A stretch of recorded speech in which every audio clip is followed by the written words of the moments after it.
MP Byreddy Sabari గారు ఉన్నారు. Madam, Stree Shakti థీమ్తో ఈసారి మహానాడు జరగబోతుంది.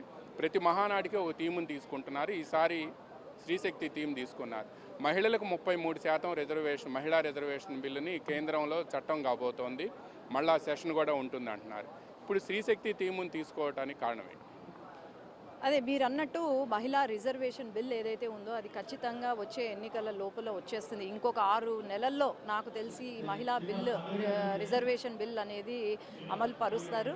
అట్లాగే మనకు మహిళలకు ప్రాధాన్యత ఇవ్వడం అనేది తెలుగుదేశం పార్టీకి కొత్త కాదు. మొదటి నుంచి పార్టీ ఫౌండేషన్ అప్పటి నుంచి మహిళలకు రిజర్వేషన్ అయితేనేమి, జాబ్లలో అయితేనేమి, లేదంటే లోకల్ బాడీ ఎన్నికలు అయితేనేమి చాలా వరకు మహిళలకు ప్రాధాన్యత ఇస్తూ, అలాగే మన సీఎం గారు కూడా డ్వాక్రా సంఘాలు ఏర్పాటు చేసుకొని ఇలా మహిళలకు ప్రోత్సాహం ఇస్తూ ప్రాధాన్యత ఇస్తూ ముందుకు వెళ్ళిన ఏకైక పార్టీ, మహిళలకు ఇంపార్టెన్స్ ఇచ్చిన ఏకైక పార్టీ అంటే అది తెలుగుదేశం పార్టీ అని గర్వంగా చెప్పుకోవచ్చు.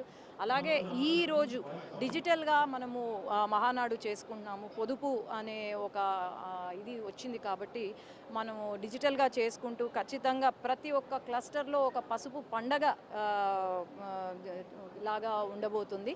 అట్లాగే ఈ డిజిటల్ మహానాడు ఈసారి ఖచ్చితంగా వరల్డ్ రికార్డ్ సృష్టిస్తుందని నేను తెలియజేసుకుంటున్నాను. ఆస్తిలో సమాన హక్కు ఎన్టీఆర్ పెట్టారు. తర్వాత లోకల్ బాడీస్లో 33% రిజర్వేషన్ పెట్టారు. డ్వాక్రా సంఘాలు అంటే చంద్రబాబు గుర్తుకొస్తారు. ఇప్పుడు మళ్ళీ 33% రిజర్వేషన్స్తో local bodies as well as both houses ఇక్కడ రాష్ట్రంలో కానీ కేంద్రంలో కానీ. అంటే ఈ మహిళా రిజర్వేషన్ ద్వారా ఏం మార్పు రాబోతుందన్నారు? ఈ మహానాడు ద్వారా రాష్ట్రంలో ఉండే మహిళలకి ఏం సంకేతం ఇవ్వబోతున్నారు? మహిళలంటే వంటింట్లో కూర్చోవడం కాదు, వంట పనులు చేయడమే కాదు, లేకపోతే ఫ్యామిలీని చూసుకోవడమే కాదు, ఫ్యామిలీని చూసుకుంటూ దేనికైనా తెగించిన వాళ్ళు మహిళలు. దేనికైనా ఏ పనినైనా చాలా సిన్సియర్గా చేసేవాళ్ళు మహిళలు.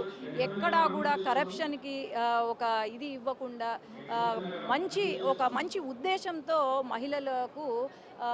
మహిళలు అనేవాళ్ళు ఏ పని ఇచ్చినా చేయగలుగుతారు. కాబట్టి ఈ మహిళలకు ప్రాధాన్యత ఇవ్వాలి ఎన్నికలకు అని కూడా మహిళలు బయటికి వచ్చి మీ వాయిస్ వినపడాలి, మీకు ఏవైతే సమస్యలు ఉన్నాయో అవి బయటికి తీసుకురండి అనే ఒక ధీమా ఇవ్వడానికైతే ఒక ప్రయత్నం చేస్తున్నారు. కాబట్టి ఖచ్చితంగా తెలుగుదేశం పార్టీ యొక్క మహిళా శక్తి ఏదైతే ఉందో అది వచ్చే ఎన్నికలకు ఆ శక్తి ఏంటో నిరూపిస్తాం. ముఖ్యంగా మీరు ఒక ప్రోగ్రాం పెడితే దానికి అటెన్షన్ డైవర్షన్ లాగా వైసీపీ ఇంకో ప్రోగ్రాం పెడుతుంది. మనం చూసాం, అభివృద్ధికి అడ్డుపడుతున్నారు, తర్వాత పరిశ్రమలు తీసుకొస్తుంటే అడ్డుపడుతున్నారు అని ఒక తీర్మానం కూడా ఈరోజు చేయబోతున్నారు. దాని మీద చర్చ కూడా ఉంది. ఈరోజే వాళ్ళు రాష్ట్ర కార్యవర్గ సమావేశం పెట్టారు. మీరు మహానాడులో ఉండి రాష్ట్ర కార్యవర్గ సమావేశము పెట్టారు అని అంటున్నారు. మరి రాష్ట్ర కార్యవర్గ సమావేశానికి మహానాడుకి అసలు కనీసము ఒక 0.1% కూడా లేదు. దానికి చాలా తేడా ఉంది. మరి ఎందుకు పెట్టారో చూద్దాము. మహానాడు అనేది ఒక మహత్తరమైన ఒక మహాసభ, ఇది ఒక మహాసంకల్ప సభ. అలాంటి సభతో వాళ్ళ కార్యవర్గం పోల్చుకోవడం అనేది నాకు అసలు ఇష్టం ఉండదు.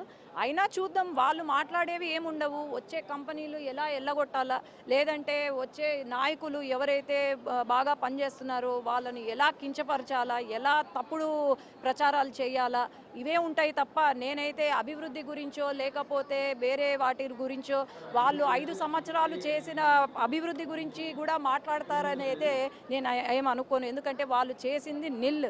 వాళ్ళు చేసింది, వాళ్ళ పార్టీ నినాదం వచ్చేసి కేవలం హత్యలు, అవినీతి, లేకపోతే వేరే ఉన్నాయి. కానీ ఇంకా వేరే ఉద్దేశం, మంచి ఉద్దేశం అయితే వాళ్ళ కార్యవర్గ సమావేశాల్లో ఉండవు, లేకపోతే బహిరంగ సభల్లో కూడా ఉండవని నేను